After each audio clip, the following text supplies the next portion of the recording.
पाहिलं असेल तुम्ही की अतिशय इमर्जन्सी वेळ धावपळ होती आपली छोट्या कारणामुळे कुणाला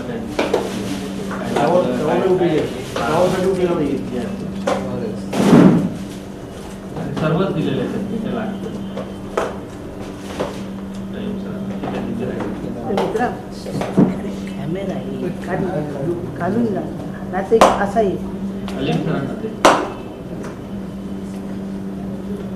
फर्स्ट एड किट साहेब नाही म्हणू शकत नाही आपण, आपल्या नाही तर कुणाच तरी कामाला येणार आहे.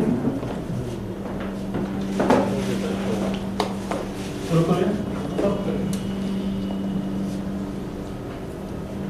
मी जसं परीक्षेने मी डॉक्टर राहुल बुले, मी KM हॉस्पिटल मुंबईहून MBBS केले आणि KM हॉस्पिटल पासूनच मी ओबीसी मेडिकल असोसिएशनचा अध्यक्ष आहे. आम्ही सुरुवात केली. माझ्या बाजूला डॉक्टर आनंद वायबसे आहेत, जे ऑर्थोपेडिक सर्जन आहेत. डॉक्टर राठोड आहेत, पिडियाट्रिशियन. डॉक्टर माळवे आहेत, माझे सहकारी physician. Doctor Amol MD medicine आहे. अजून बरेचसे लोक आहेत. एक सुशिक्षित आणि एक यंग लोकांची आम्ही एक संस्था स्थापन करायचा उद्देश हा होता त्या काळी की आपलं एक संघटन असावं, सुशिक्षित लोक असावे, प्रत्येक समाजात असतात. परंतु आजचा उद्देश अतिशय वेगळा आहे. आम्ही पण सगळे खेड्यातले आहोत, सगळे खेड्यातून आलेलो आणि खेड्यात आम्ही जातो, फिरतो, कॅम्प घेतो, बाकीच्या पण काही आमच्या गोष्टी चालू आहेत. समाजसेवा करता असताना एक गोष्ट प्रकर्षाने जाणवते आम्हाला आता की जो ज्वलंत विषय चालू आहे महाराष्ट्रामध्ये, मराठा आणि ओबीसी राजकारणाचा.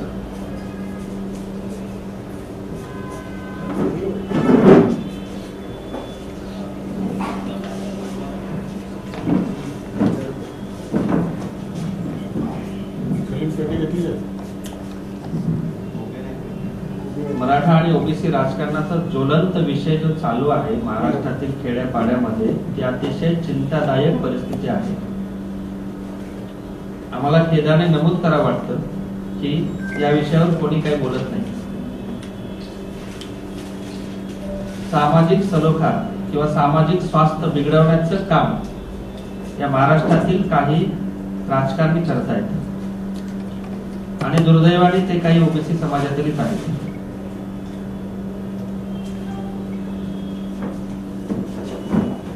मी येथे नमूद करू इच्छितो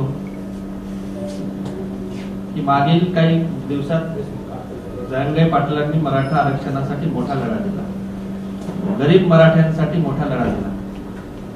ठीक आहे, त्यांच्या समाजातील गरीब लोकांसाठी लढा दिला, तो यशस्वी बी काही प्रमाणात झाला असेल. त्यांचं स्वागत आहे, अभिनंदन आहे त्यांचं. त्यांनी त्यांच्या समाजासाठी केलं आणि ती न्यायालयीन प्रक्रिया सुरू झालेली आहे. परंतु याच्या आड काही दुसऱ्या समाजातील राजकारणी, ओबीसी समाजातील राजकारणी त्याचं राजकीय भांडवल करू इच्छित आहेत. काही दिवसापूर्वीच माननीय छगन भुजबळ यांनी असं सांगितलं की एका नाभिक समाजातील लोकांनी आता मराठी समाजाच्या लोकांची कटिंग नाही करायची, दाढी नाही करायची. हे जातीय विषमता पसरवायचं काम आहे. खेड्यापाड्यामध्ये ओबीसी समाज जास्त असला तरी तो अतिशय हालाकीच्या परिस्थितीमध्ये जगतोय. 18 पगड जातीचे लोक आहेत आणि ते आपले कष्ट करून उपजीविका जगतात. परंतु राजकारणाच्या हेतूने प्रेरित होऊन हे लोक त्यांना भडकवायचं काम करतात. आमची सगळी सुशिक्षित लोकांची संघटना आहे. आमच्या संघटनेतर्फे आम्ही माननीय छगन भुजबळांना आवाहन करतो की तुम्ही राजकीय विद्वेष, सामाजिक असंतोष पसरवायचं काम कमी करा. याचं नुकसान त्या गोरगरीब जनतेला होणार आहे.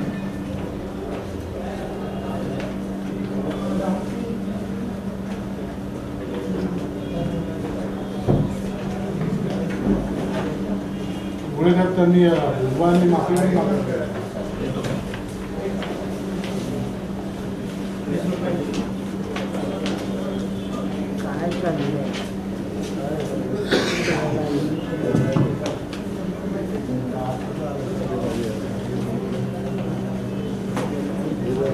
काल परवा त्यांनी माफी मागितलं असं माध्यमातून आम्हाला कळालं आणि ते अतिशय चांगलं केलं की वेळेमध्ये त्यांनी माफी पण मागितली.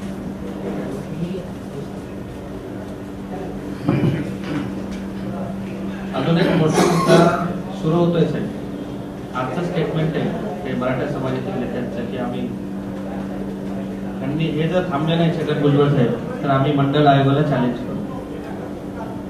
यांनी काय होणार आहे, सामाजिक हिंसा घडून येणार आहे भविष्यात. हे सगळं दिसतंय आपल्याला, पण कुठलाही राजकारणी बोलत नाही. सगळ्यांच्या मर्यादा आहेत, पक्षीय मर्यादा आहेत सगळ्यांना. परंतु तुम्ही खेड्यामध्ये जाऊन विचारा त्या गरीब सुधार माणसाला, डोंबाऱ्याला, लवाराला, नाभिक माणसाला, माळी माणसाला, बंजारी हे कुणालाही नकोय. कुणालाही गुन्ह्या गोविंदाने राहायचंय, राजकारण नाही कुणाला करायचं. परंतु यांना शांत करायच्या ऐवजी पेट्रोल टाकायचं काम हे लोक करतात. आणि हे जर बोललं नाही साहेब कोणी तर हा असंतोष वाढत जाईल आणि याचं नुकसान गोरगरिबाच्या लेकराचं होईल. पुढच्या पुरोगामी महाराष्ट्रात आपण जे म्हणतो आपला महाराष्ट्र पुरोगामी, आपण जातीचं विष देणार आहेत का महाराष्ट्राला? जाती भेदाचं, जाती असंतोषाचं आज जर आपण पेरलं तर तेच उगवणार आहे भविष्यामध्ये. म्हणून आम्ही सर्व तरुण सुशिक्षित मंडळी याच्यावर आवाज उठवणार आहोत. माननीय भुजबळ साहेबांनी ओबीसी साठी केलं असं करायलाच पाहिजे. परंतु जर खराच त्यांना गरीब ओबीसीचा कळवळा आहे तर मी जाहीर सांगतो, स्वतःच्या भुजबळ नॉलेज सिटी मध्ये किंवा एमआयटी संस्थेमध्ये गरीब ओबीसींना मोफत शिक्षण द्या. अगोदर त्यांना मोफत शिक्षण द्या, सवलती द्या आणि मग तुम्ही ओबीसीवर राजकारण करा. आजची पिढी बदललीच आहे, पहिल्यासारखी राहिलेली नाही. आता लोकांना, पोरांना समजतंय. मला पण आमचे काही बरेच मित्र म्हणतात की आम्हाला हे पळायचं नाहीये. गावामध्ये साहेब, खेड्यामध्ये मिळून खेड्यातला आहे 40% मराठा समाज आणि 60% इतर आहे. या 60% मध्ये 400 जाती, बरोबर आहे. 2 सुतार असतील, 2 लोहार असतील. उद्या जर काही एखाद्या सुताराला मारलं तर दुसऱ्या समाजातला माणूस सोडवायलाही जात नाही, हे वास्तव आहे.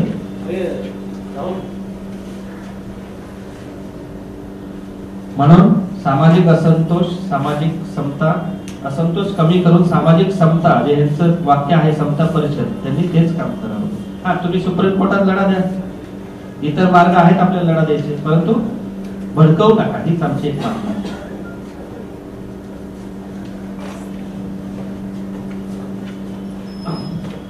यासाठी आम्ही मराठा समाजातील माननीय जरांगे पाटील हे वारंवार विनंती करतायत किंवा मराठा ओबीसीचे भांडण नाही आहेत, भांडणे लागू नाहीत, ही पण त्यांची पण इच्छा आहे. आणि आम्ही पुढे येऊन याच्यासाठी माननीय जरांगे पाटील आणि माननीय प्रकाश आंबेडकर यांना सामाजिक सलोखा संमेलन यासाठी आम्ही आमंत्रित करतो शिर्डी येथे. राजकारण किंवा त्याचं ते आरक्षणाचा विषय असेल तर होईल, कोर्टात होईल, तर तुमच्या माझ्या कुणाच्या हातात काही नसते त्या गोष्टी. परंतु निदान आपला उपजीविका, संसार आणि सामाजिक स्वास्थ्य चांगल्या प्रकारे टिकलं पाहिजे, याच्यासाठी ही आमचा प्रयत्न आहे. आम्ही सर्व सुशिक्षित आहोत, आम्हाला कुठल्याही प्रकारचं काहीही कमी नाही. परंतु गोरगरिबासाठी कुठंतरी एक आपल्याला भावना आहे की त्यांचं घर बी चांगलं राहावं. आणि आज व्हॉट्सअप, गुगल ह्या नवीन पिढी मला सगळं कळतंय, ते कशाला आम्हाला करताय, पण कोणी बोलत नाही. जाती जातीचं राजकारण आलंय. अगोदर धर्माचं राजकारण होतं आपल्याकडे, हिंदू मुस्लिम धर्म होता, आता तो धर्म जातीवर आला. म्हणजे भांडणं जातीवर लावायला, आणि हे अतिशय घातक होणार आहे. आपला युपी बिहार व्हायला फार वेळ लागणार नाही. युपी बिहार मध्ये फक्त जातीचं राजकारण चाललं जातं. तेच प्रकार आपल्याकडे आणायचा काही लोकांचा हेतू आहे आणि तो झाला नाही पाहिजे.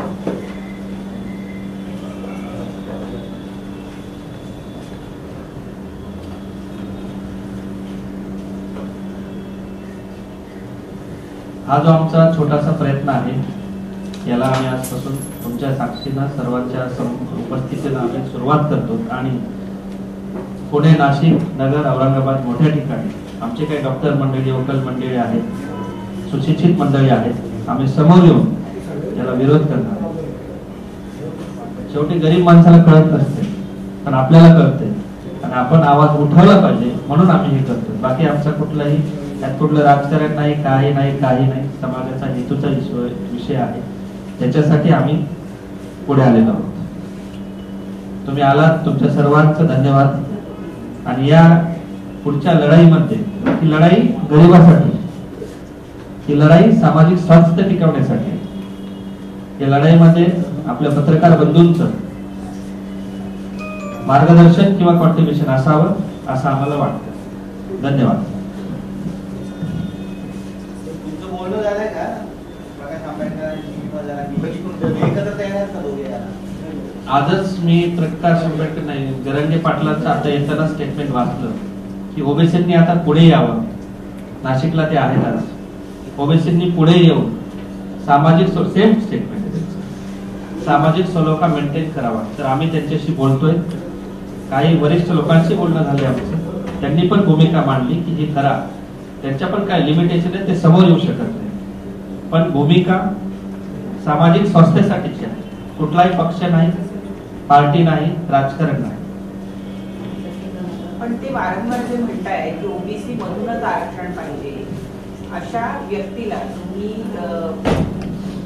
निमंत्रण देताय किंवा तुम्ही स्वतः तुमच्या म्हणजे संस्थेचं नाव ओबीसी म्हणून आहे आणि जो व्यक्ती म्हणतोय की ओबीसी मधूनच आरक्षण पाहिजे, त्या व्यक्तीला तुम्ही इथे बोलवताय, त्याच्या मागची भावना काय?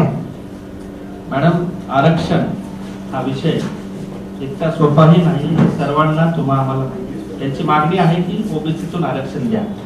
मान्य, ते ओपनली करताय. त्याला कायदा, कानून, सुप्रीम कोर्ट, संसद सर्व आहे. आमचा उद्देश हा आहे, त्यांनी मागणी केली, त्याला सरकार समर्थ असेल, देणार नाही देणार, सरकारला त्याचे दुष्परिणाम माहिती असतील, त्यानुसार अनुषंगाने निर्णय होईल. परंतु त्याच्या मागे जे राजकारण होतंय, आज ओबीसीचे माथे बडवायचं जे राजकारण होतंय, ज्यावेळेस होईल त्यावेळेस होईल. तो विषय अजून खूप लांबीच आहे. परंतु ओबीसीच्या मनात विष भरवायचं की आज आपलं फार काही घेऊन चालले, फार काही आपलं नुकसान होणार आहे, ते करू नये. कायद्याची, संसदेची किंवा इतर भाषा आहेत, सगळीकडे आहे, त्याला पण चॅलेंज केलेलं आहे. परंतु आमचं म्हणणं हे आहे की हे सामाजिक स्वास्थ्य जर बिघडलं तर हा वनवा पेटायला फार वेळ लागणार नाही. तुमचं अधिवेशन किती तारखेला आहे आणि किती वाजता शिर्डीमध्ये तुम्ही? आम्ही शिर्डीमध्ये अधिवेशन घेणार आहोत. पुढच्या 15 दिवसामध्येच आम्ही करतोय, कारण इथून पुढे आता बरेच काही लोकसभा वगैरे इलेक्शन पण आहेत. पण त्याच्या अगोदर आम्हाला हे समाजात शांतता टिकवायची. 15 तारखेला सरकार विशेष अधिवेशन घेत आहे आणि मराठा रिझर्वेशनसाठी ते आता राजपत्र काढलेलं होतं, त्या राजपत्रावर कदाचित शिक्कामोर्तब होणार आहे.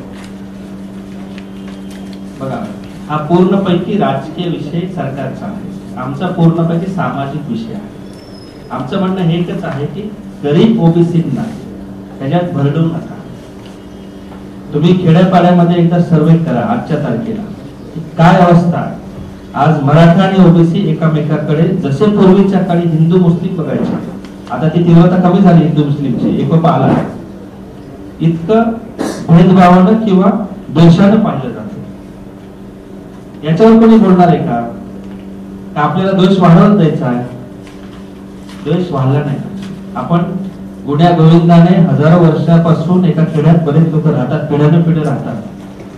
परंतु ठीक आहे, राजकीय लढाई, त्यांच्या आरक्षणाची लढाई आहे, लढू द्या. तुम्ही पण उद्या लढा, तुमचं काय झालं तर. पण सामाजिक सलोखा टिकवावा ही आमची भूमिका आहे. आरक्षणावर आम्ही काही बोलू शकत नाही, कारण आमच्या हातात काही नाही आणि तो आमचा व्यासपीठ पण नाही. आमचं एकच आहे की सामाजिक सलोखा टिकवण्यासाठी कुठलाही समाज असो, मराठा असो, बौद्ध असो किंवा ओबीसी समाज असो, ह्या लोकांनी थोडंसं याचं वैचारिक प्रबोधन मी समाजाचं करावं, हीच आमची भूमिका आहे. सामाजिक सलोखा टिकवण्यासाठी किंवा वाढवण्यासाठी तुम्ही म्हणजे काय भूमिका देणार? आम्ही सगळे सुशिक्षित लोक आहोत. आम्ही भूमिका हेच, आता जे तुम्हाला मी बोललो, की जनजागृती ड्रग्सच्या माध्यमातून किंवा इतर माध्यमातून जे काही फास्ट आजकाल होतं त्या माध्यमातून लोकांपर्यंत सामाजिक विचार पोहोचवायचे. आम्हाला आरक्षणाचा विषय काय एक दिवसात होणार साहेब, असं कुठलंही आरक्षण नाही की आज तुम्ही मागणी केली लगेच मंजूर झालं. त्या विषयावर आम्ही बोलू इच्छित नाही, त्याला वेळ लागेल. परंतु समाजाला बी थोडं शांत करावं लागतं, त्यांना मिसगाईड होऊ नये हीच आमची इच्छा आहे. उद्या जर डोके फिरले लोकांचे आणि कुठे काय ठिणगी पडली हे सरकार बी कंट्रोल करू शकणार नाही. सरकारला पण तेच नाही. ओबीसी समाजाला एका मंचावर आणण्यासाठी अण्णासाहेब शेळके यांनी एक पक्ष उभा केला, काय म्हणते? कळलं मला की परवाच बहुतेक इथेच पक्षाची स्थापना झाली, ओबीसी जनमोर्चा पक्षाची. मी पण अण्णासाहेबांशी बोलतो. जातीवर पक्ष नसतो, विचारावर पक्ष असतो. उद्या म्हणतील एसटी जनमोर्चा पक्ष आहे आमचा, काही लोक त्याच्या खाली येते. आम्ही म्हणतो वंजारी जनमोर्चा. जातीवर कधी पक्ष नसतो, विचार लागतो काहीतरी पक्ष स्थापन करायचं, आणि हेच खतपाणी होणार आहे. मी सांगायचा प्रयत्न करतो लोकांना सामान्य, पण जे ज्यांच्या डोक्यात बसायला लागले ना की हा माझा मराठा दुश्मन आहे, ते निघणं फार अवघड आहे. ते भले त्याचं काय होईल पुढचे हे आरक्षणाचा विषय, पण हे पसरू नये विष, हीच आमची इच्छा आहे. ज्याप्रमाणे जातीय द्वेष निर्माण केले जाते, पण जे नेते मंडळी त्यांच्याशी आपण असं फेस टू फेस का बोलत नाही? आपण जसं स्थापन केली आहे, तुमचं अभिनंदन, कौतुक आहे, पण आपण फेस टू फेस त्यांच्याशी का बोलत नाही? आज सुरुवात केलेली आहे आणि आजपासून आम्ही स्पष्ट प्रश्न विचारणार आहे. कुठल्याही समाजाचे नेते असतील, कोणताही राजकीय नेता बोलत नाही साहेब याच्यावर. आणि प्रत्येकाला मतदारसंघ सांभाळायचा आहे. त्यांना वाटतं ओबीसीवर बोला तर मराठी नाराज होतील, मराठीवर बोला तर ओबीसी नाराज होतील. अरे पण हे काय आहे? हे असं व्हायला नाही पाहिजे. थोडस ब्रॉड माइंडेडली पण विचार केला पाहिजे. म्हणून आम्ही आजपासून या अभियानाची सुरुवात करतोय. छोटासा प्रयत्न, आम्ही म्हणत नाही आमच्यामुळे काही फार मोठं होईल, परंतु थोडंफार विचार करायला भाग पाडते. किती दिवस पिळायचं? नवीन पिढी हुशार आहेत पोरं, त्यांना कळतंय सगळं. किंवा तुम्ही खेड्यातल्या गरीब माणसाला विचारा, ते म्हणतो मी माझं पोट भरतोय, काम करतोय, आणि उद्या जर माझ्या पोटावर गदा आली तर मी कुठे जायचं? समजा मराठा समाजाने बहिष्कार टाकला सुताराच्या घरावर एखाद्या, उदाहरण देतो, आणि राजस्थान मधून सुतार आले, मुंबई पुण्यात आले, काय करणार साहेब? तो घर उद्ध्वस्त होईल ना. ही सामाजिक सलोखा राहावा, हेच आमचं होतं. वैद्यकीय क्षेत्रामध्ये वैद्यकीय क्षेत्रामध्ये आज तुमच्या प्रेसमध्ये त्याचे आरोप केले किंवा तुम्ही जे म्हणताय भुजबळांच्या त्यांनी अजून तरुणांची किंवा भुजबळांची समर्थक त्यांची डोकी फिरणार नाही असं वाटतं? मी आरोप नाही केले ना, मी वास्तव मांडले. आणि मी भुजबळांचा द्वेषी नाही, मी अजून खोलात जातो. माझी त्यांच्याशी कुठली दुश्मनी नाही किंवा त्यांच्याशी कुठले सलोखा नाहीये. फक्त एकच मला वाटतं की सिनियर माणसांनी थोडस वैचारिक मॅच्युरिटी दाखवावी. आणि ऍक्च्युअली उदाहरणच द्यायचं असेल तर भुजबळांना वाचवणारा मीच आहे. आर्थरोड जेलमध्ये मी वैद्यकीय अधिकारी होतो आणि भुजबळ आरोग्याच्या संकटात होते.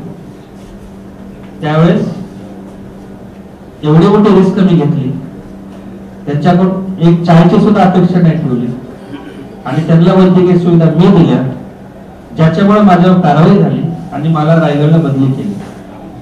तेव्हा भुजबळांशी माझं वैयक्तिक काही वेळ नाही, त्याच्यानंतर कधी आमची भेट पण नाही. पण जी भूमिका मला वाटली, कारण त्यावेळेस पण मी सरकार विरोधात होतो त्या काळी, त्यांना काय करायची ट्रीटमेंट, पण माझा अधिकार मी वापरला आणि त्यांना ट्रीटमेंट दिली. त्यावेळेस पण जे योग्य वाटलं मी केलं. आता मला असं वाटतं की भुजबळ थोडंसं सामाजिक असंतोष पसरवत आहे, म्हणून मी बोलतोय. बाकी वैयक्तिक वगैरे काही विषय नाही. प्रवृत्तीला विरोध आहे आमचा, व्यक्तीला कधीच नाही. पण मग हा सल्ला तुम्ही मनोज जरांगे पाटलांना का नाही दिला यापूर्वी? म्हणजे आता जेव्हा ही वाद वाढत झालेले पर्यंत आले त्यावेळेला तुम्ही सांगता आहात, मग अशाच पद्धतीचा सल्ला मनोज जरांगे पाटील किंवा जे मराठा आंदोलक आहेत त्यांना का नाही देण्यात आला? कारण फार म्हणजे लोकांची घरं जाळण्यापर्यंत जेव्हा गोष्टी घडतात तेव्हा पुढे येऊन ही भूमिका त्यावेळेला का नाही घेतली? मनोज जरांगे पाटलांचा जो विषय आहे मॅडम, गरीब मराठ्यांसाठी त्यांनी सुरू केला होता आणि मी तर त्यांचं अभिनंदन करेल एका भाषेत की गरिबांसाठी एका फाटक्या माणसाने लढा दिला आणि ऐतिहासिक काम केलं. तो कुठल्याही समाजाचा असेल, त्यांनी त्यांची प्रामाणिकता दाखवून केलं. मग त्यावेळेस जर घरं जाळी असतील काही लोकांनी, अतिशय दुर्दैवी झालं, व्हायला नाही पाहिजे पुरोगामी महाराष्ट्रामध्ये. ते आता कुठेतरी थांबलं पाहिजे. उद्या उलट होईल. जर लोकांची डोकी फिरली आता तर अजूनही काय होऊ शकतं. म्हणून आम्ही हा प्रयत्न करतो की शांततेत सलोख्यात सर्व समाजाने राहिलं पाहिजे. जरांगे पाटलांना त्यांची ती, मी म्हणत नाही त्यांनी केलं असेल, त्यांच्या काही माथेपुरी लोकांनी केलं असेल किंवा कोणी केलं, तो पोलीस इन्व्हेस्टिगेशनचा भाग आहे सगळं. पण आज ते सुद्धा म्हणताय की घरी ओबीसी आणि मराठ्यांचं गावात सख्य होतं ते आता बिघडायला लागले, ते सुद्धा वारंवार म्हणतायत. आणि त्यांना बी जाणवत असेल कुठेतरी, आणि कुणालाच नको, कुणालाच परवडणार सुद्धा नाहीये.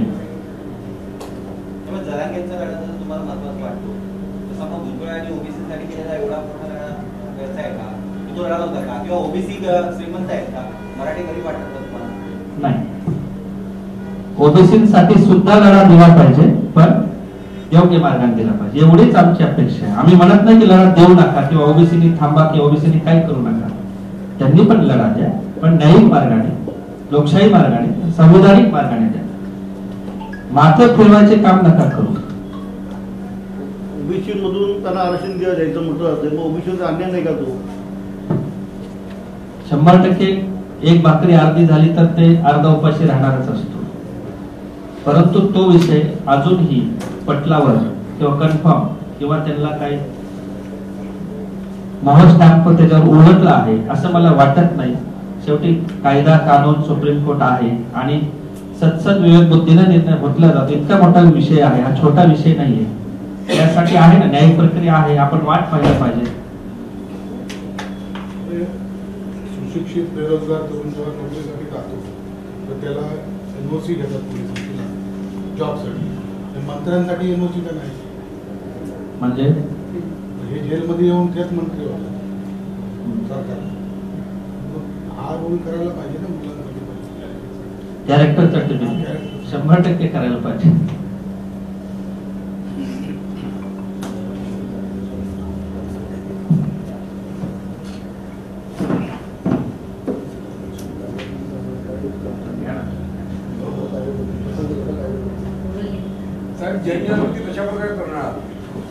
बघा, सर्वात महत्वाचं आहे सोशल मीडियाच्या माध्यमातून ज्याद्वारे लवकर पोहोचवणं. प्रत्येक ठिकाणी जाणं शक्य नाही आता, सर्वजण आपापल्या व्यस्ततेत आहेत. आमचे फेसबुक चॅनल आम्ही चालू करतो, युट्यूब चॅनल चालू करतो, त्याद्वारे फास्ट जनजागृती होऊ शकते. OBC medical association.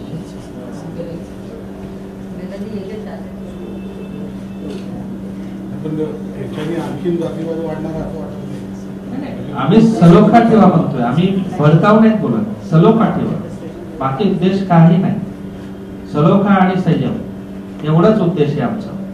बाकी ज्याला जे मिळणार आहे नाही मिळणार आहे ते पुढचे विषय आहेत सगळे. तुम्ही पण खेड्यात थोडं फिरलं पाहिजे, बघा साहेब वातावरण काय आहे. आपल्या मुंबई पुण्यात जाणवत नाही आपल्याला, पण मराठवाड्यासारख्या भागात जर गेलात तुम्ही, अतिशय वाईट वळणावर परिस्थिती आहे. आणि आम्हाला भीती वाटते, आमच्याकडे बघतात लोक वेगळ्या नजरेने, अरे हा ओबीसी आहे, हे पसरायला चालू झालं.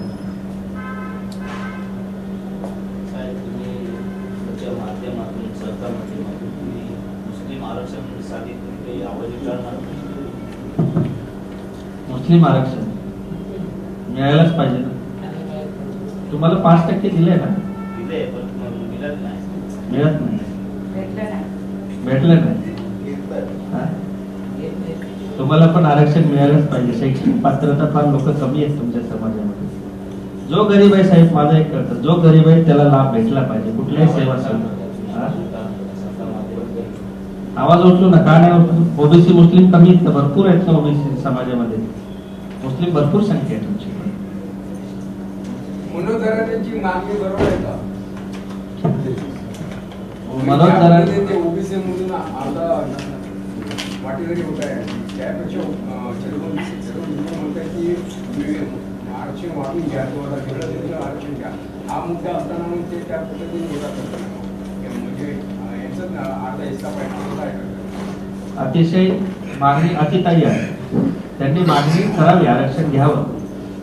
कुठल्या ह्याच्यातून आरक्षणाशी मतलब आहे, त्यांनी कुठून घ्यायचा तो त्यांचा प्रश्न आहे, सरकारचा प्रश्न की कुठून द्यायचं. त्यांनी मागणी केलेली आहे, परंतु आता ते कुठून देते सरकार मला वाटत नाही. वादाला इथूनच सुरुवात झाली ना. मग उद्या जरी हे होणार, समजा जाडकोर म्हणा, दंगली जरांगे पाटीलच असणार ना. अजून वेळ आहे. सरकारने डिसिजन घेतलेला नाहीये. ओबीसीतूनच आरक्षण द्या असं कुठलंही जीआर मध्ये किंवा अजून त्याच्यावर मोहर उलटलेली नाही. ओबीसी मधूनच पाहिजे त्याचा आपल्या संघटनेला काही नुकसान होणार नाही. बघा संघटना ओबीसी हो मेडिकल नावाने हो 100% नुकसान होणारच आहे. कारण जागा कमी होत्या किंवा इतर काही ऑपॉर्च्युनिटी कमी होतात. पण मला वाटत नाही एवढा मोठा डिसिजन सरकार घेईल. आमची मागणी एकच आहे की होच तर ह्याला वर्ष 2 वर्ष आता कोर्टात चालू होईल. पण तोपर्यंत कशाला आपली डोकी फिरवतात. थोडे शांत राहा, संयम ठेवा. म्हणून आम्ही शिर्डीला घेणार आहे अधिवेशन. श्रद्धावर सबुरी राहू द्या थोडं. मुंबईच्या वेशीवर जरांगे पाटलांनी गुलाल ना विजयाचा. मग सगळ्यांनाच माहितीच आहे. त्या विषयावर जास्त बोलणं मी संयुक्तिक नाहीये. संपवणे पाटील चुनावचा काही आपला रोल नाही. आम्ही नेहमी सामाजिक कामच करतो आणि कुठंतरी वाटलं किंवा समाजात समतोल राहायला पाहिजे. बाकी आमचा वैयक्तिक किंवा दुसरा कुठलाही उद्देश नाही. आणि थोडस हुशार लोकांनी भूमिका मांडल्या बी पाहिजे. फक्त डॉक्टर बोललं नाही पाहिजे असं नाही ना, बोललं पण पाहिजे. म्हणून हा उद्देश आहे. बाकी आम्हाला सर्व मराठा पेशंट असो किंवा ओबीसी पेशंट असो किंवा मुस्लिम पेशंट आमच्याकडे बॉडीचे पेशंटच असतो. त्याला तेच उपचार दिले जातात, ते सगळ्यांना दिले जातात. जर आम्ही कुठला भेदभाव बाळगत नाही जातीपातीमध्ये तर लोकांनाही थोडं सामाजिक हे करावं. एवढा जेन्युइन उद्देश आहे. बाकी आमचा काही उद्देश नाही. एबीपी माझा, उघडा डोळे बघा नीट.